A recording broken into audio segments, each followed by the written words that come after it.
Tamam.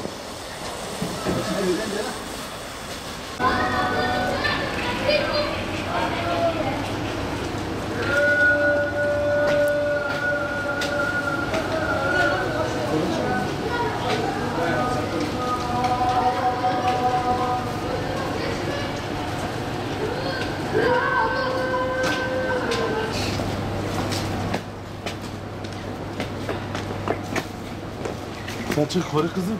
Saçın koru. Gel kızım gel. Gel sen. Gel sen elbise getir. Gel.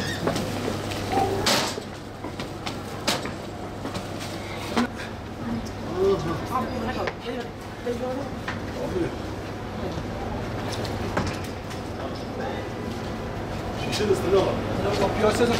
İyi bakın.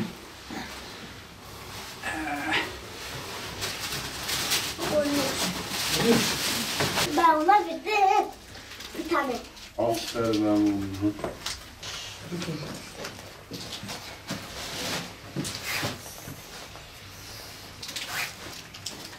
Çok sevindim.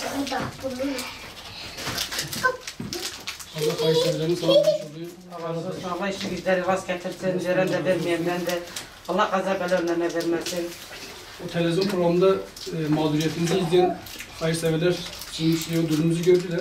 Ona istinaden size bir miktar nakli yardım gönderdiler. Allah razı olsun. Bir tane hayırsever de Allah razı olsun. Kirasını ben karşılayacağım. İnşallah o da düzenli bir şekilde gönderecektir. Geçtiğimiz hafta Rehber TV'de canlı olarak yayınlanmış olan Umut Kervanı programında Yeter ablamızın mağduriyetini dile getirmiştik Muş'tan. Ve sağ olsun hayırsever kardeşlerimiz canla başla bunlara yardım etmek için gerçekten bizi çok aradılar. Allah razı olsun hepsinin kendilerinden. Daha önce oturmuş olduğu ev harabe yıkık bir evdi. O evde oturmalarına hayırseverlerin gönlü razı olmadı. Bir şekilde biz o evden şimdi çıkardık. Yeni bir ev kendilerine tutmuşlar. Bu evin kirası da şu anda 300 lira. Ev güzel, kullanılabilir durumda. Evde eşya pek yoktu ama işte bir tane hayırsever kardeşimiz kanepe verdi.